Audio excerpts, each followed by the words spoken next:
What is going on, Edgework? Welcome back to the Edgework HQ YouTube channel, part of the Hammer Betting Network. I'm your host today, Jason, alongside Alex and Matt.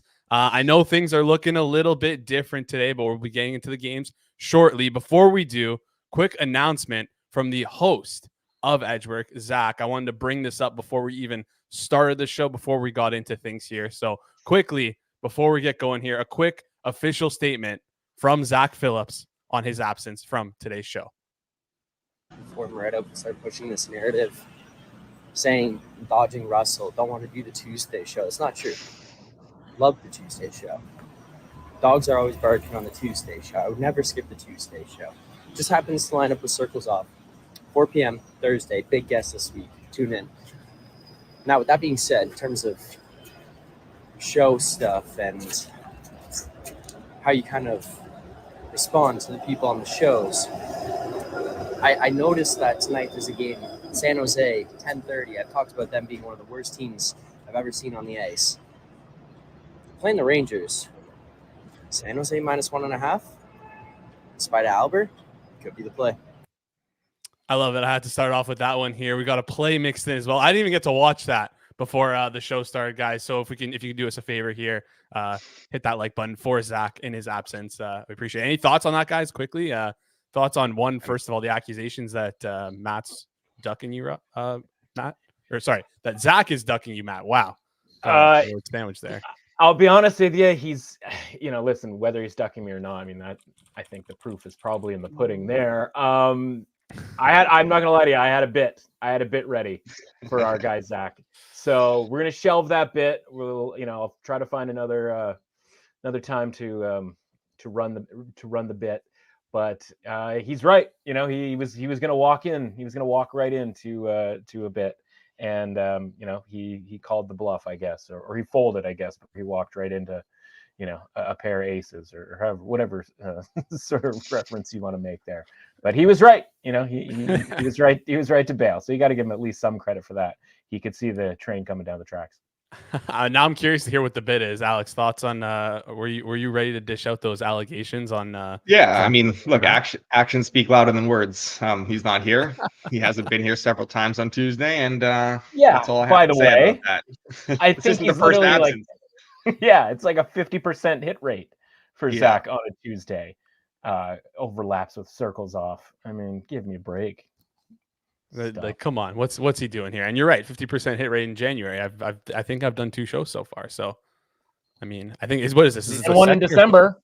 Yeah, it's great. It's crazy. The allegations are going to be tough to beat. Anyways, let's get right into things here. But before we do, I want to give a quick shout out to our sponsors over at BetStamp. You guys know this. The easiest way we think you can improve as a sports bettor is to have multiple sports books and to always get the best odds. We recommend using an odds comparison tool like BetStamp. BetStamp, as you see throughout the show, compares odds across every sportsbook for games, futures, and player props. Save time, save money by checking the BetStamp app before you bet. Download the app today. If you're looking to sign up for new sportsbooks, guys, please check out our offers over at betstamp.app/edgework. That's betstamp.app/edgework. Or hit that link in the description if you sign up through that page. It helps support the show. All right, guys, we got a couple good games for you here today.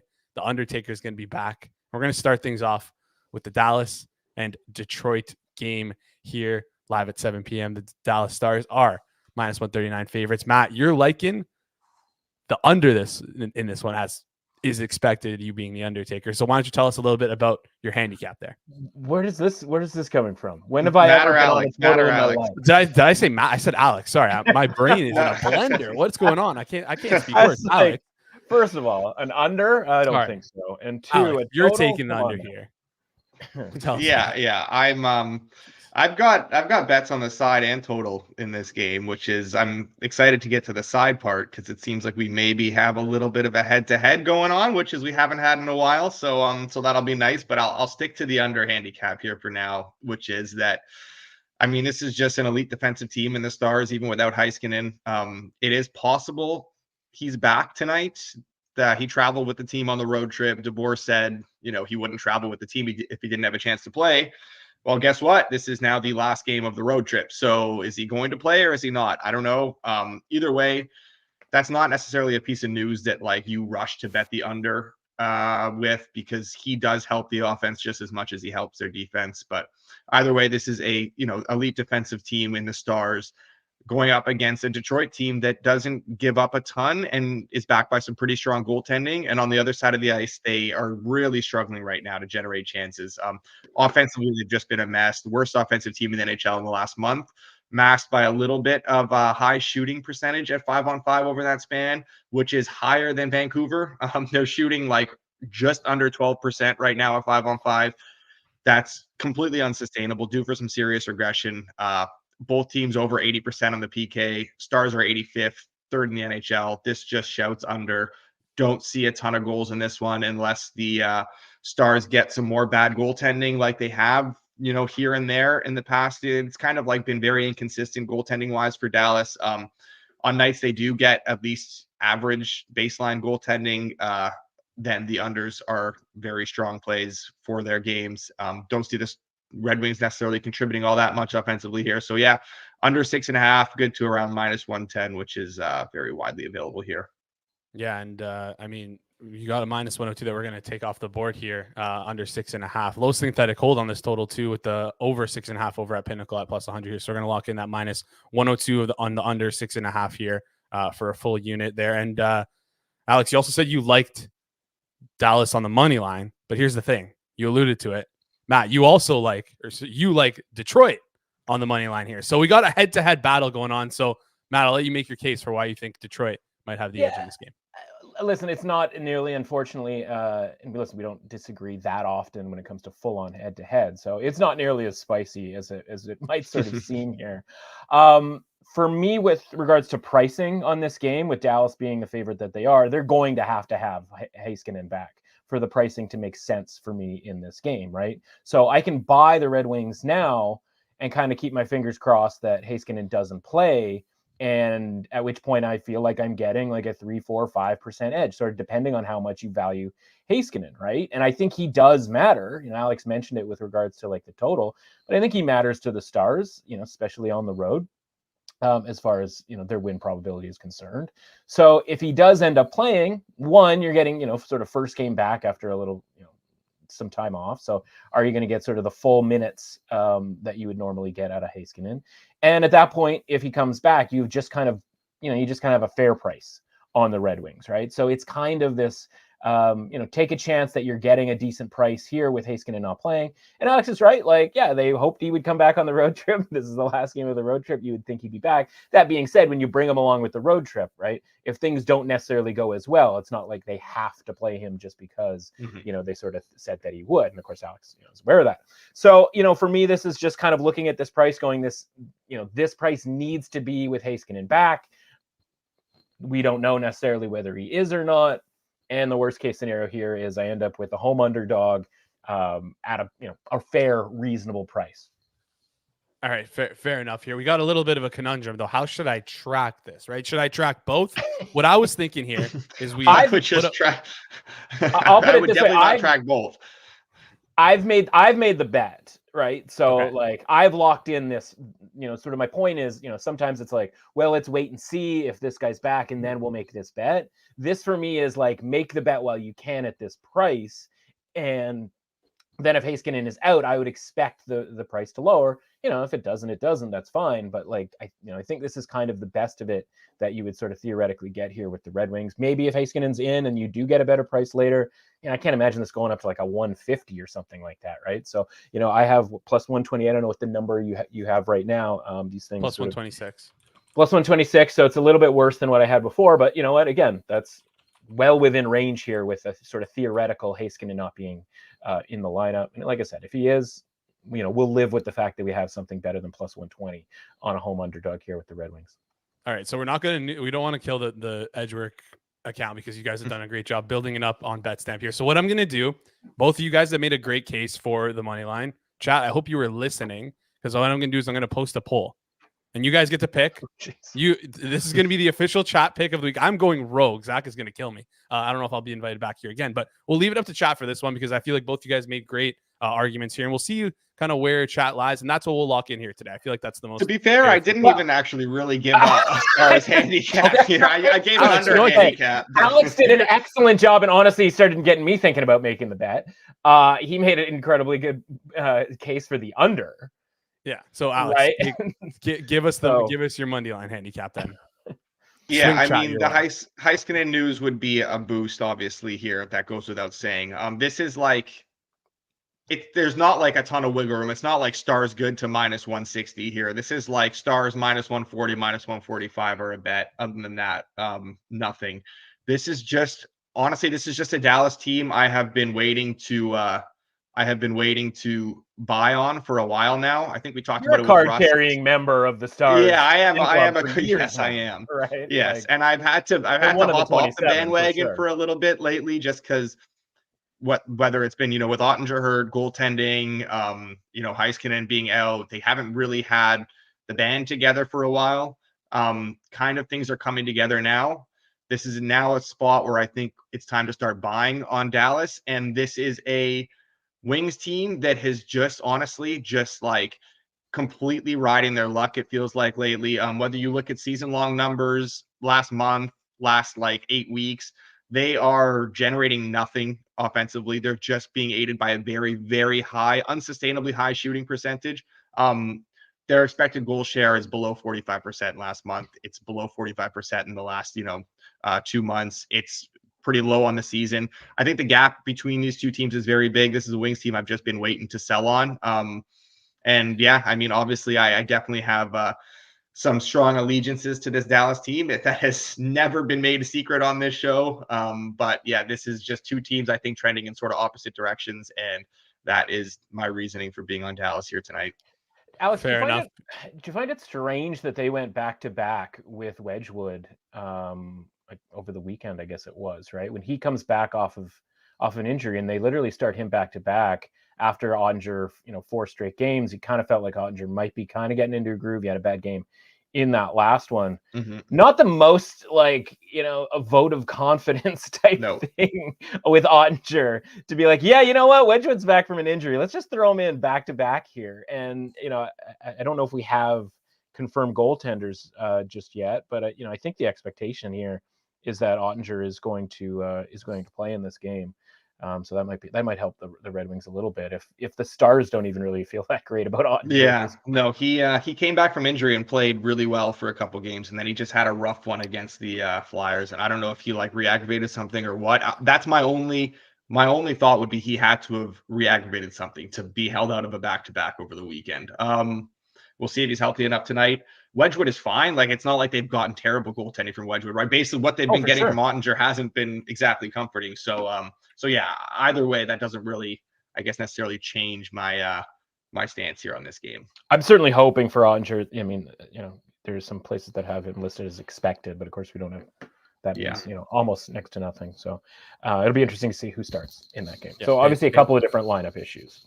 Yeah, a couple different factors here. Chat seems to be sold on the Dallas, though, so we're going to lock in that Dallas -139. Chat likes a favorite. I'm shocked. All right, so we'll lock in Dallas at -139. Apologies to Matt there for not getting his bet in on Detroit, but it's all right because next game he's got to bet. I think that's better news for him. That's what the money's for. All right, fair enough here. All right, let's move on to the Lightning game. Lightning at Flyers. Flyers at home. Pretty much a pick 'em in this game here. -103, -107 at Pinnacle here.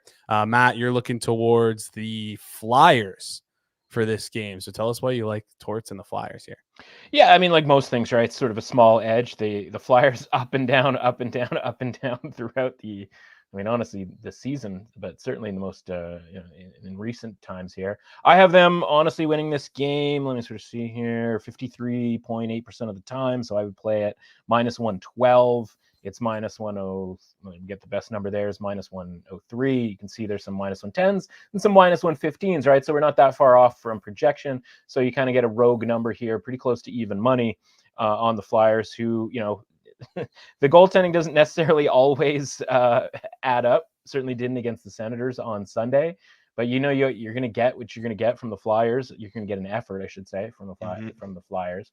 And the Lightning, I'm not necessarily always positive that's going to be the case. They still kind of sometimes treat these games like the Lightning of old, where they would just kind of not show up knowing they're going to be just fine come playoff time. Of course, that's no longer necessarily a guarantee. And a couple injuries too. I mean, they're still without Sergachev. Chernak, has been held out, I think, in the last couple of games. And you start piling up, defensive injuries, right? We always kind of talk about cluster injuries.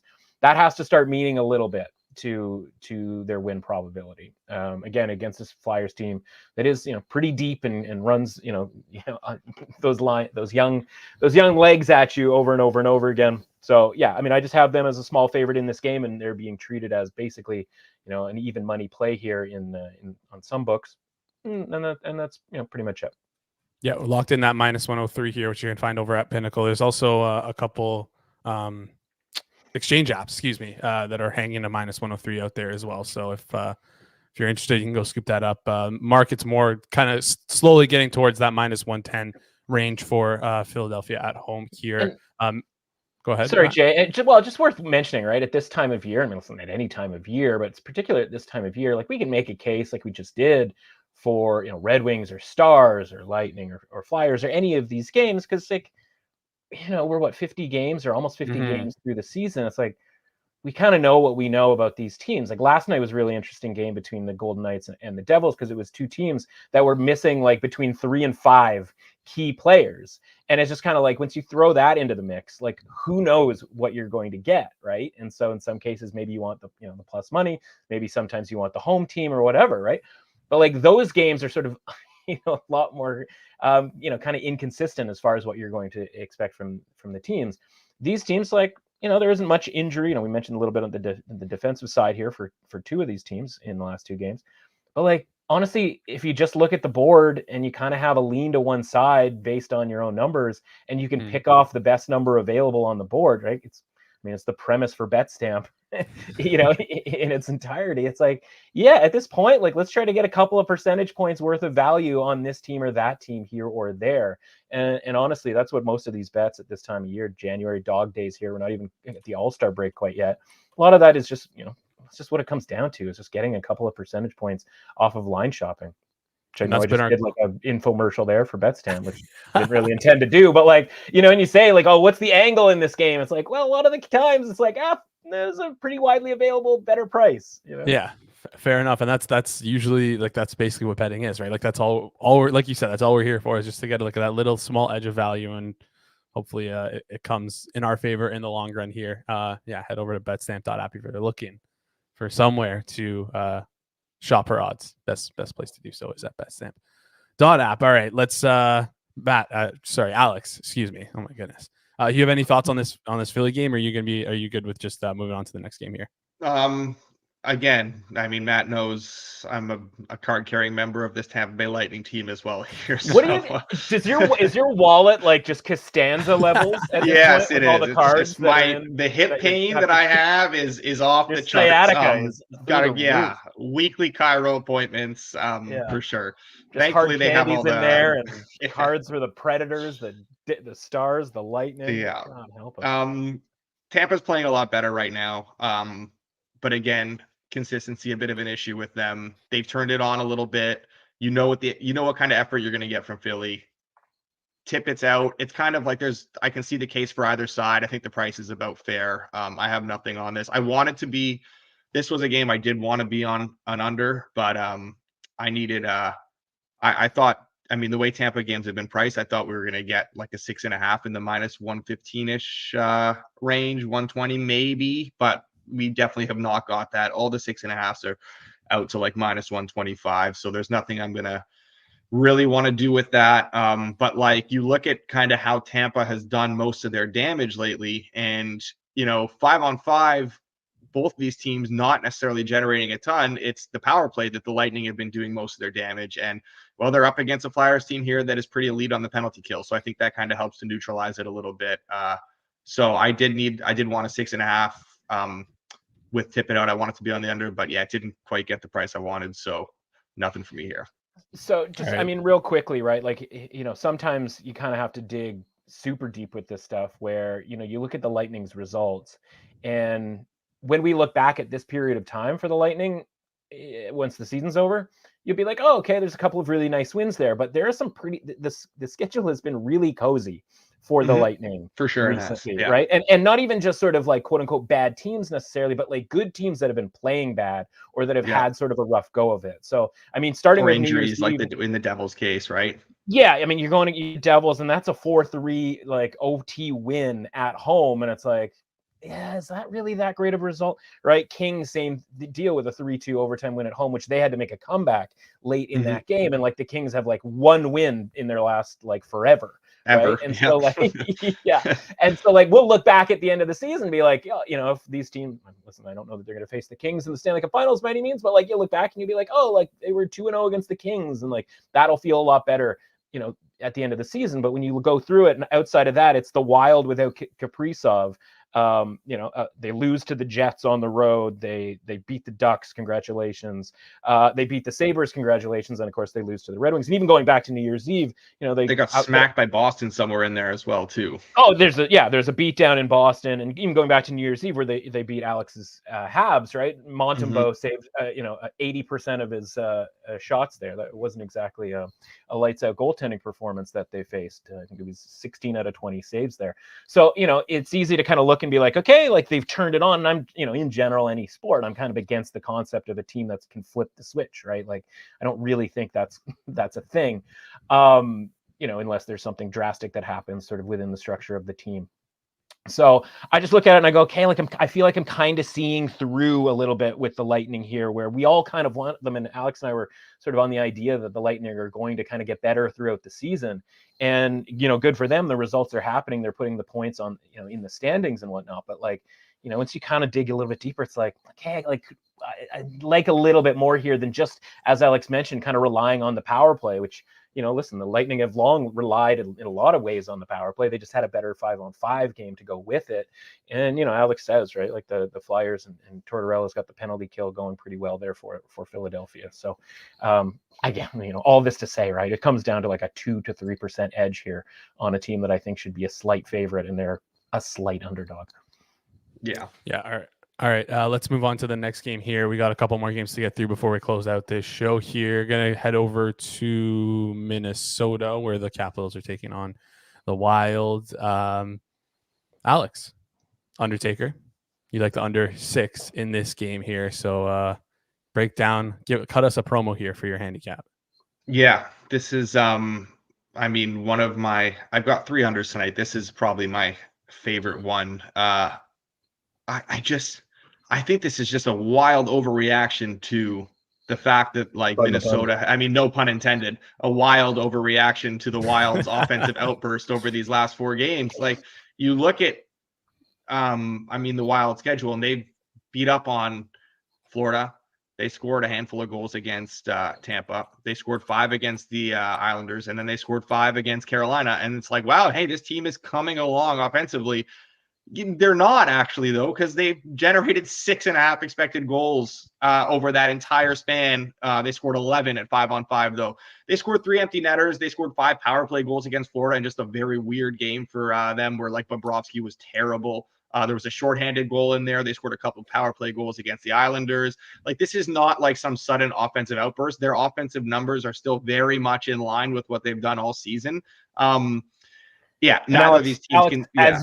As you know, because you have the Carolina Hurricanes card also in your Costanza wallet from years gone by. That game on Sunday, like there's maybe never been a score that reflected less the quality or run of play than the Wild's victory against the Hurricanes, because the Hurricanes put down, honestly, like their sort of stamp over the last 5 years is out shooting a team by 20 and somehow losing games. It was an insanely Hurricanes result on Sunday. Yes, it was the hurricaniest thing I've seen in a very long time. So, just to go along with that, having, had that on the second screen during the football game, I was sort of glancing up and being like, what is going on in this, in this game? Being like, oh, like it's the Hurricanes, right? And like, we'll address this come playoff time, but like, yeah, it's just a hard pass for me on the Hurricanes. So I'm with Alex here. Like the Wild are doing it smoke and mirrorsy, but at least they have the guy in Kaprizov to be the high danger converter, right? And that's one of the things that I'm sort of like, it's half baked. 5 goals on 8 shots in the last 2 games. Also a little bit unsustainable. A little bit unsustainable, right? But Yeah. it's like, but from a bigger picture perspective, right? The thing that I'm kind of like tracking now, as we see these teams that don't get very many high danger chances, but then convert them so much, the cough Vegas Golden Knights, is that it's just like, all right, like they're, at a certain point, like it has to not be a fluke. Like the guys who are getting these chances are the good guys. So, give the Wild at least credit for that, where when he was out, as we mentioned, in the Tampa Bay Lightning portion of the program, it's just like they are lost without him. At least he's in there to convert these when they get the opportunity. Yes. Yeah. Yes. And for sure. For those who, they've also been doing it. No, it's okay. They've been doing a ton of damage on the power play as well in this little stretch. And like, this is a power play that was below 20% on the season. And that was, Kaprizov had played, it's not like he's been out all year up to this point. Right. Don't expect the power play to, obviously there's going to be regression there. And like, this is a Caps team that's good on the penalty kill. Like they're 13th, they're 80%, which isn't like incredible, but when you look a little bit deeper here at their schedule, they played 10 games already this year. And like, we're only halfway through the season against teams that are top 5 on the power play, just because of the fact that they're in that Metro division. They played the Devils 3 times. They played the Rangers 4 times. They played Carolina a couple times. They played Tampa. So like, yeah, the fact that they've been putting up the numbers that they have, given, the schedule and everything like that, definitely don't think that we should expect the Wild to continue kind of scoring at this rate on the power play. These are just doesn't matter how far back you go, month, season, dating back to last year. These are 2 of the worst offensive teams in hockey. And we are basically getting a 6 here because of the fact that I think the Wild have just been scoring a lot of goals in the last 4 games, which I think is pretty clearly unsustainable. So yeah, under 6, good to minus 120. If you miss out on that, then I would really prefer a 6 here, just because of, Jesus, I've never seen a team score empty net goals like the Wild have been. It's like the goalie gets pulled and everyone's eyes light up for point night here. So I would prefer a 6, just in the case of if you can find that. If not, then like plus 105-ish or so at under 5.5 would be okay too.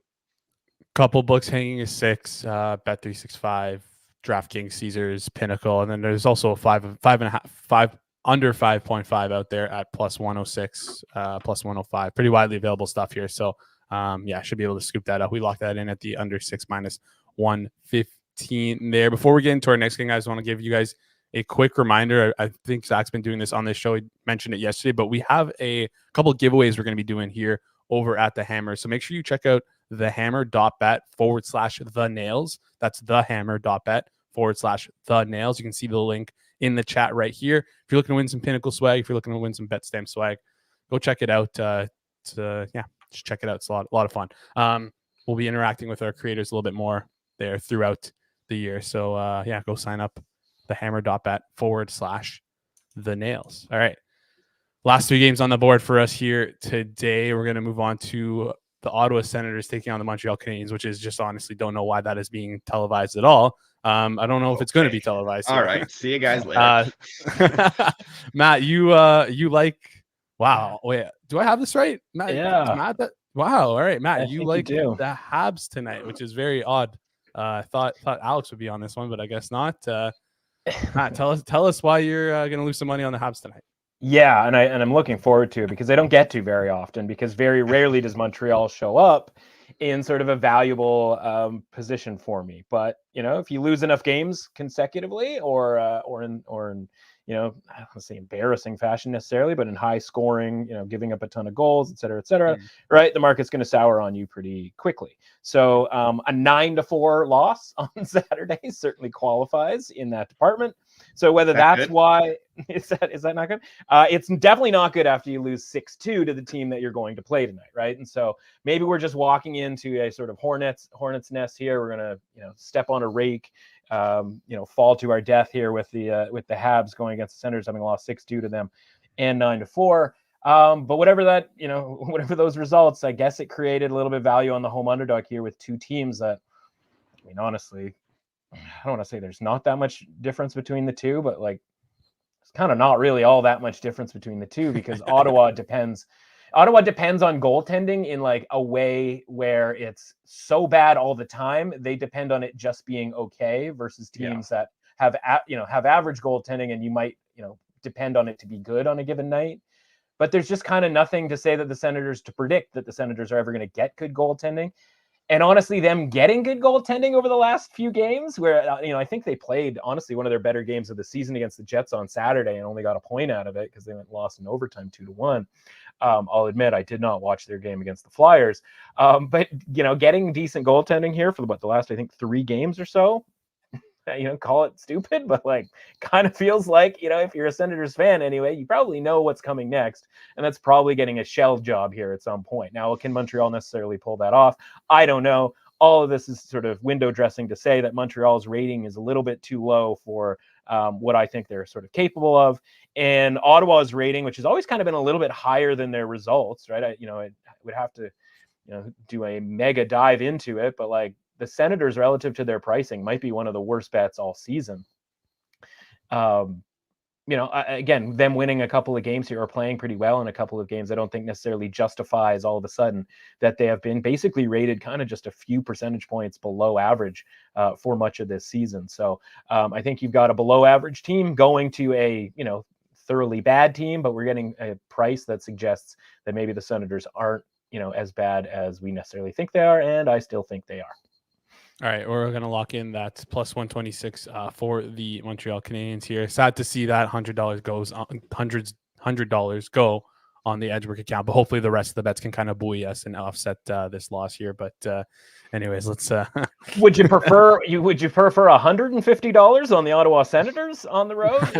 Honestly, I might interest you in. No, I don't. No, they're both incredibly disgusting. I'm just playing around here. I just don't think Montreal. I just shocked the Montreal Canadiens could ever win a game with the team that they ice out there. But anyways, this is a discussion for another day. As Alex is trying to grab me through the screen here, sitting there. I'm letting you take out your frustrations because you've been through a lot as a Leafs fan every night. Thank you. So honestly, that's very kind. I appreciate that. I appreciate the camaraderie we have. I do like Alber Xhekaj and Tanner Pearson back in the lineup for Montreal tonight. So you gotta don't think the numbers reflecting that. That 0.3% boost that those two guys bring collectively. Oh yeah, when you swap 2 AHL players for 2 AHL players, you always get that big boost. But anyways, enough kidding around here. Let's close out the show here. We got 2 more games left. We're going to take a look at Columbus heading into Edmonton here. Oilers are they've been on an absolute heater this past what was it, 3 months now. They've been absolutely insane. They just got Corey Perry as well. If you haven't seen the video, go check out our initial reaction to that here on the Edgework YouTube page. Go click on videos. You can find our reaction to that signing here on the channel. But we're going to look towards Alex for this one. We're going to look towards, again, shocker. Can someone guess in the chat? Another under here. So, Alex, tell us about your under for this one.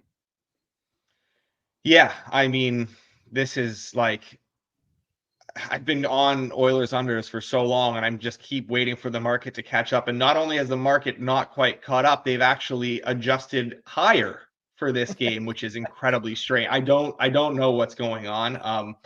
Oilers unders are hitting at an insane rate right now. This is obviously the best offensive team in the NHL, but this is also a team that gives up very little.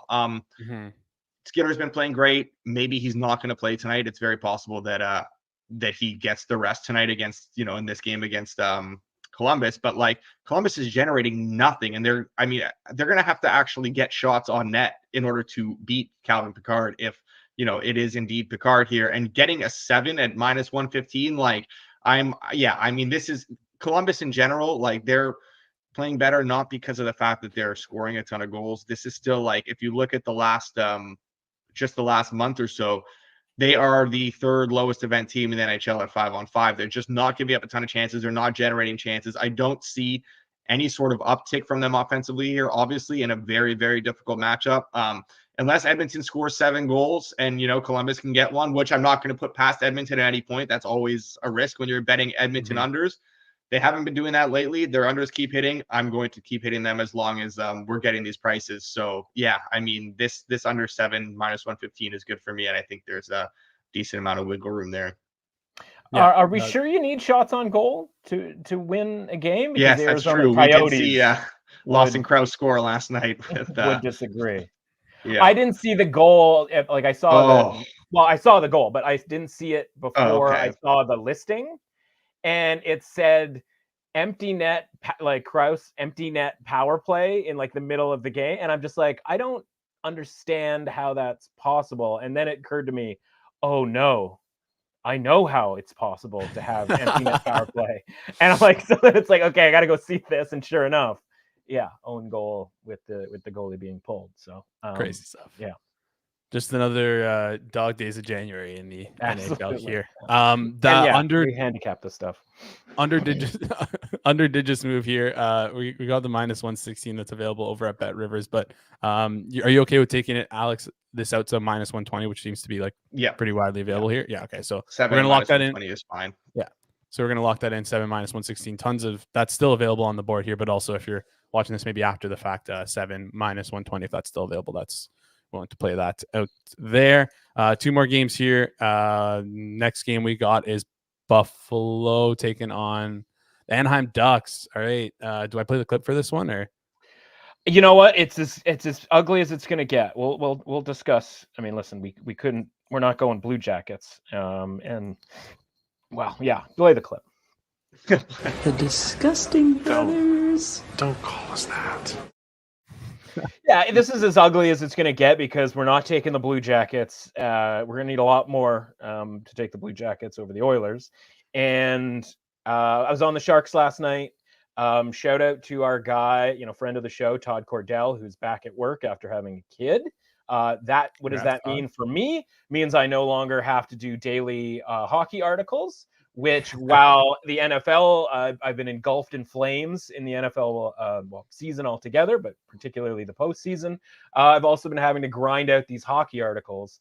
And of course, last night was my last one, and I somehow won in overtime with the Devils, and I won a plus 300 with the San Jose Sharks. And if that isn't sort of the hit the nice drive and hit the nice approach on hole 18 to keep you coming back, I don't know what is.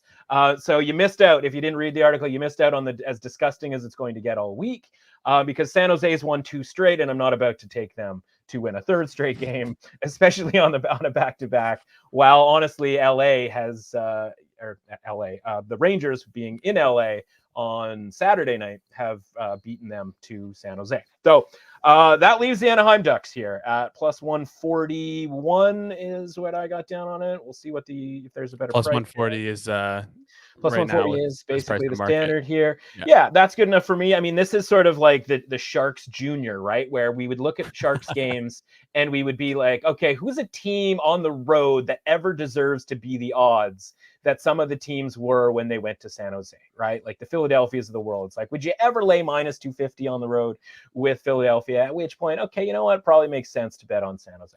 In this case, it's would you ever lay minus 160, minus 170 with the Sabres, this Sabres team on the road against a Ducks team that, speaking of the experience of, dealing with hockey on a nightly basis, had the Rangers Ducks game on Sunday. 3rd period, 5 minutes in, the Ducks make it 3-1. I turn the TV off, going, my Ducks bet. There's only bad things that can happen after, if I keep watching this game. It was a long day of football, long weekend of football. I want to just turn this TV off and go to bed. We're going to wake up tomorrow and hopefully bad things don't happen. Not only do I wake up the next day and look at the score and find out that the Rangers have in fact won the game, but the Ducks had 1 less goal than they had when I turned the TV off after seeing that they went up 3-1 because they lost 5-2. And speaking of scenarios where you're looking at the score on the score app going, wait, what? And of course, after I turned the TV off, there was a review, offside, and then 4 consecutive goals by the Rangers in the final 10 minutes of the game. So yeah, just a lot of confusion the last couple of nights with score updates because they're taking goals off the board. Guys are scoring on the empty net in the middle of a hockey game. There's a lot going on. Fundamentally here, I have sort of 140 as a 4% edge on an underdog here, which is like kind of my trigger point. So this isn't some massive deal necessarily, but it certainly qualifies.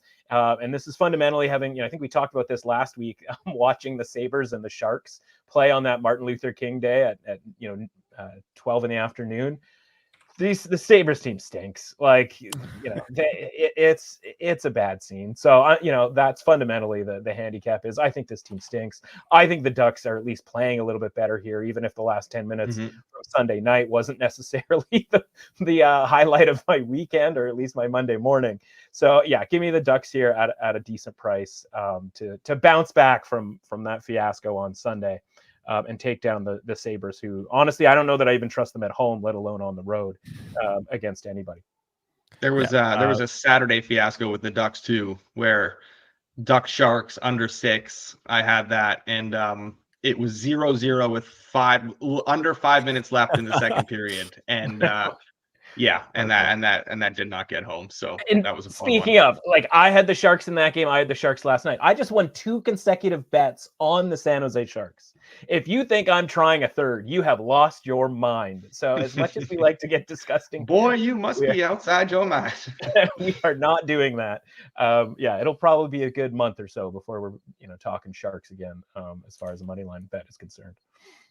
All right, let's get into our last game on the board here before we head out. And you know what? I see Charles chatting the question. We'll get to this, the New York San Jose game, then we'll answer that just to close out the show here. But yeah, let's dive into this New York San Jose game. Undertaker under King is now taking an over. So we got a little bit of an interesting cap here for this San Jose Sharks and New York Rangers game. Over right now is over 6 plus 100. Alex, you like? Did I misread your message to me? Are you taking it over here? Am I right in this?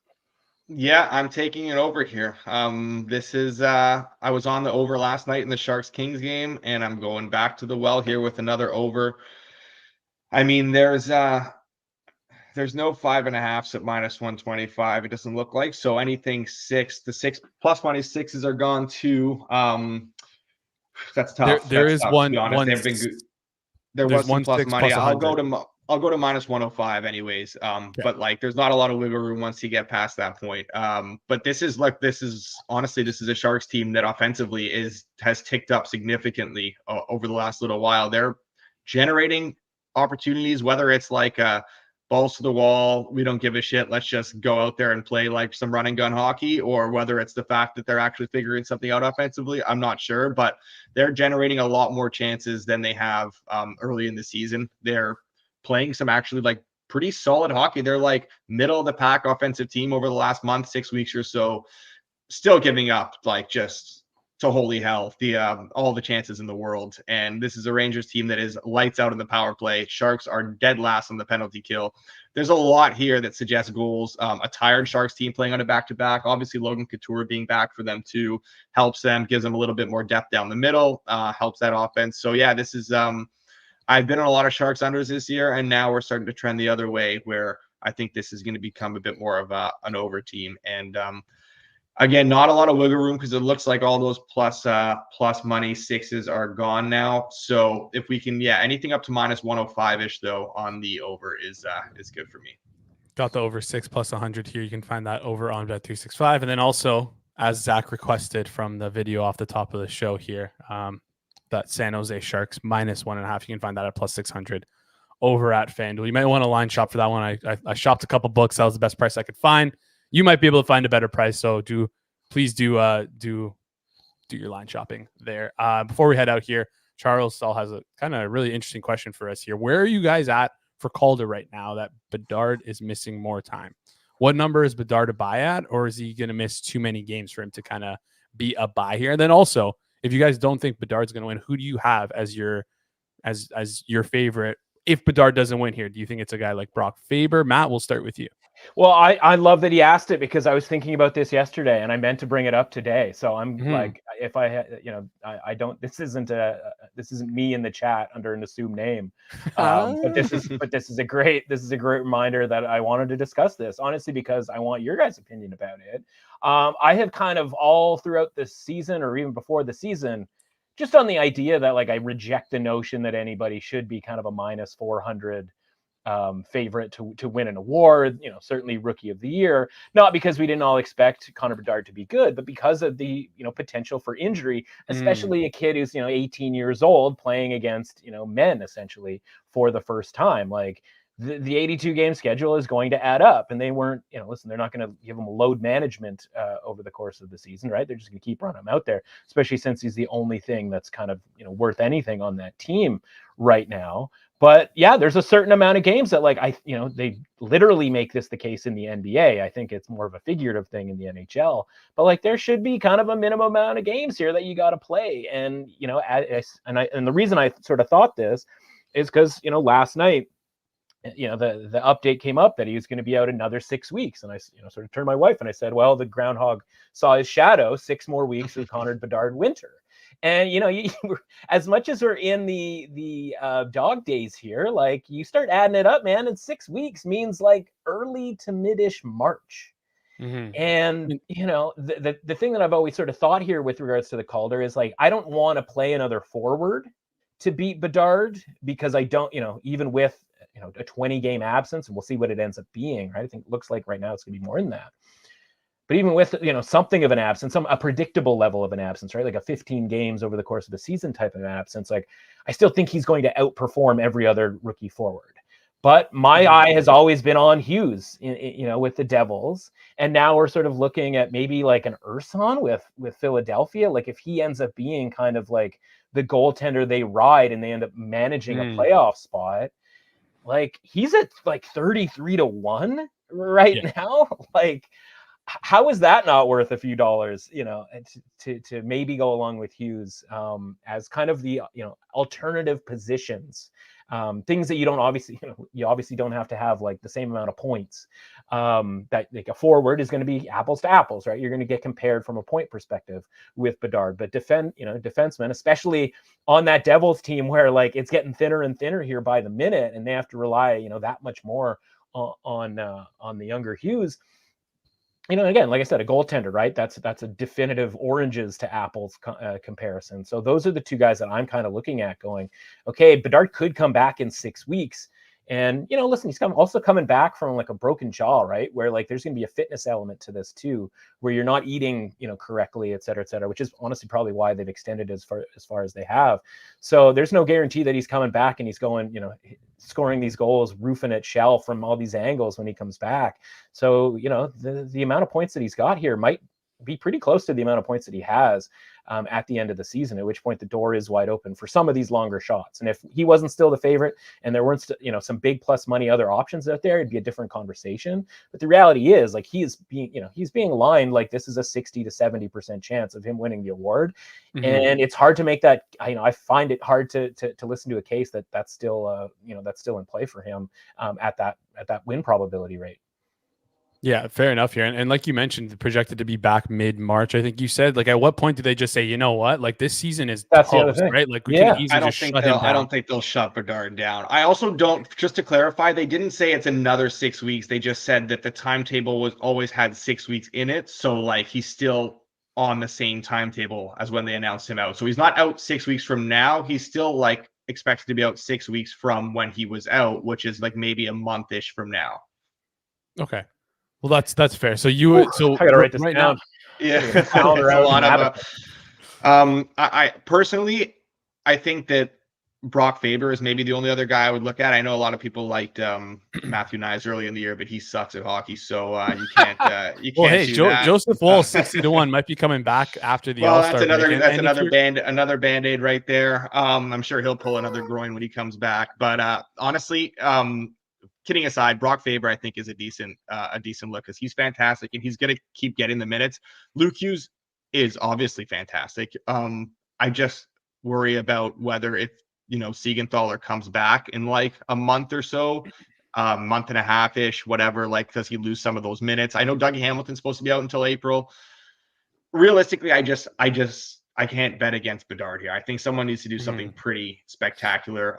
Urson, like, honestly, you could do a lot worse at 75-1. That's a good shout for sure. I just don't necessarily know that he's going to get enough games considering Carter Hart is is going to still at worst split the crease at this point, right? Yeah, and I mean, seems like you guys are looking more towards that front of the board here. Any interest in Connor Zary, who hasn't been getting a couple minutes, but is like kind of like he hasn't been getting the points. He's I think he is around 20-ish points, but his like underlying numbers, if you go look on some like natural stat trick and some other websites, he seems to be like an analytic starting, and he's a good two-way player from what I watch of him. I don't know if you guys are interested in that. I see him at 20-1. Maybe it's a little too steep there. I would need probably a little bit of a longer odds, and he would kind of have to go on a heater, get some points down the stretch here to kind of throw his hat in the ring. But any interest in I just think with a lot of this, with any award, right, there's a branding issue for some of these guys, right? And even a Brock Faber, where it's like, okay, he's the second choice, but like how many people are really super locked in on like what he's doing, right? Whereas like with a Hughes, you have the branding that, I've said this before the season, right? The branding has always kind of come along too.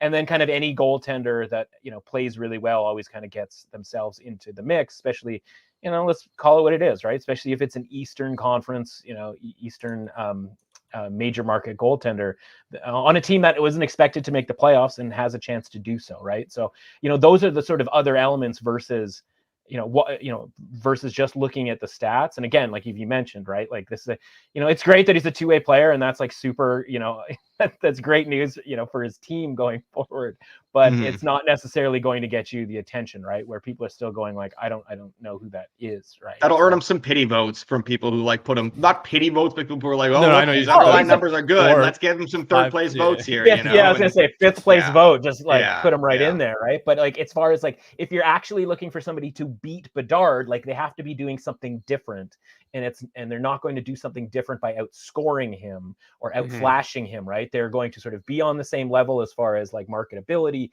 and noticeability, and they have to be doing what they are supposed to do, particularly well. And so that's why, defenseman, goaltender, like those are sort of the looks for me. And listen, at 75-1 with a Flyers goaltender, like this is a franchise that like goaltending is always the issue, like in history. Right. And it's like, and they have like even a remotely good goaltender for like a half a season, it's like the biggest news. And they end up, often end up kind of riding that goaltender, this nameless goaltender to like a Stanley Cup final or sort of, a decent sized playoff run or a good, in this case, regular season. And like, man, like at a 75-1, like, I don't know how you don't at least make that bet. It doesn't have to be something that you're like, lighting torches and going through the streets, screaming the name of Samuel Urson or whatever his name is, but like however you pronounce it, I should say. But at 75-1, that's got to be a bet, I think. That comment from Jordan there, I think that this is kind of where my head is at, and this is also like there's a lot of good rookies in the league, like Faber, Hughes, Fantilli, Rossi, Carlson, whatever. Like there's a lot of good rookies. Sure. I don't think there's anyone that's great right now and like really like separating themselves enough where they're going to catch Bedard, barring like some significant setbacks. This is like, it's going to take so much more for someone to catch him than it was for Beignet or Beniers. I know I don't want to butcher that again like I did last week. But because like this is like the name brand of a Connor Bedard, and like people are dying to give him this award, right? Like you're going to look back at this guy's career at the end of the day and it's like, oh, he didn't win the Calder. Like people want this guy to win the Calder. There is definitely a point in time where like, obviously not right now, but there is going to be a point in time where like a month down the road, this price is going to dip significantly from -180 or wherever it is now. And that's maybe the time where you can reevaluate the board and be like, okay, he's plus 100, something like that. He's plus 120. What has everyone done in this last month? And like, maybe then you kind of reload on a guy like Bedard. And I think that's kind of fundamentally the point, right? It's like, you got to play, right? And he can't, Bedard can't increase his likelihood for winning this award while not playing. Yes. Right. And Urson can, and Hughes can. And so if you're dying to bet Bedard, you don't do it now. You wait this month or however long we sort of think this is going to be, right? And like literally the day that he comes back, or if you can sort of time it for a couple of days before he comes back, you let these other guys get the attention. I mean, we've already seen Bedard go from, I don't know what the highest point of his market, the market was. He was probably like -8,000 or something, the way that he was going at the start of the season, right? Like you can see it ticking down, right? And so like you definitely don't bet on Bedard right now because again, listen, if not a 0% chance that it gets to a point where they shut him down, because listen, you lose enough games here with the Blackhawks, the Sharks all of a sudden become in your sights as far as, getting to the bottom of the league here. So, again, if you're dying, to bet Bedard, and you think that it's sort of doesn't really matter what happens here, then you play a little more patience here. But in the same way that you play some patience that he's going to come down, those guys, these other guys that we've talked about, are the guys who are most likely to improve in the eyes of voters, right? This is fundamentally a voting award, and people are going to look at it and be like, oh, listen, Connor McDavid, right? Like, he missed a lot of time as a rookie. Like, hockey, basketball, right? There's just a ton of guys who didn't win the award because just bleep happened, right? And that just might be the scenario here. And it would be kind of foolish to not take advantage of a circumstance where you can get a 75-1 here, a plus 450 or 5-1 there, and then kind of go to war with that number, even if it means you're just using that equity at a later date to put all of that and a little bit more on Bedard and create an even better number than the minus 150, minus 120 that we might see down the pipe here, on Bedard when he, gets closer to coming back. Yeah. I'm happy. Go ahead, Jason, go ahead. I was going to say, I'm happy you brought up McDavid here, because again, he didn't win the Calder in his rookie year. 45 games played, 48 points, compared to Connor Bedard this year, 39 points, 33 games played. But the difference is that was people, for those who don't remember, Panarin won that year, and he was 24 years old, and he was obviously having lights out season. Then also the second place voter was Shane Gostisbehere, who is listen, he's not the best defenseman, but he's a guy who gets a ton of points. And I think that's kind of what you want to look for, like you guys mentioned, is if you're going to look for a skater, look for a guy who can brand himself and market himself by scoring a ton of points here on the power play. And Faber and Hughes are both pretty good offensive guys, but what's working in Bedard's favor here is obviously not just the name value, but the fact that there's no forward that's kind of running away with this. Yeah. If there was a guy, if the Ducks didn't, obviously Karlsson did end up getting hurt, but if they didn't handle him with kid gloves and play him every other night, this is the NBA and he needs load management as as a 19-year-old or whatever, then I think Karlsson would have been a guy I would have wanted to target. He's back now. I think he's back now. So if he plays consistently over the rest of the season, then that's a guy who I can see wanted to kind of take a flyer. I think he's 40-1 right now on FanDuel. And he's going to have to play a lot over the rest of the season, but there's someone who, if he does, he's capable of putting up not quite point per game level the rest of the way, but somewhere close to it. And obviously playing prime minutes, playing power play and everything like that. Maybe there's somewhere I'd look, but yeah, it definitely helps Bedard's case where, none of these forwards have kind of taken their chance and ran with it. Yeah. And I feel like that's a great way to close out this discussion here on the Calder. On the Calder Trophy. But just one last thing I want to shout out here is I had to make sure my eyes weren't playing tricks on me. I see Pyotr Kochetkov on the list again for the call. It's just, how many times is this guy going to be how many times he's going to be a rookie, right? It's the Miami tight end who's on his 9th year. At the U. It's crazy stuff here. All right, guys. Well, thank you so much for tuning into Edgework today, guys. We really appreciate it. If you can, on the way out, please hit that like button and hit that subscribe button if you haven't already. And if you've done both those things, I'm going to ask you to do one thing. Go ahead and tell one of your friends about the show. We've been riding super hot here on Edgework. We just crossed 2,000 subscribers, which we really appreciate, guys. So thank you for doing that. If you can tell a friend about the show who likes betting on hockey, let them know. Let them know where we're at. Edgework HQ on YouTube. You can search us there. And then one more thing I want to plug. Myself and Alex will be live on Sunday for the Sunday night football game. So if you guys are interested in football for a live watch along, we'll be live here. You can check us out on the Forward Progress HQ YouTube account there. If you're interested in live watch alongs, if you haven't been watching them this year, they've been a lot of fun. So yeah, it's just you guys tune into those. And then last thing, make sure you head over to the hammer.bet/the nails if you're looking to win some Pinnacle swag, some Bet Stamp swag. It's gonna be a lot of fun over there. So guys, thank you so much for tuning in. For myself, for Alex, for Matt, this has been Edgework, part of the Hammer Betting Network. You can find us on the Edgework HQ YouTube channel. Guys, thank you so much for tuning in today. Good luck on your bets tonight.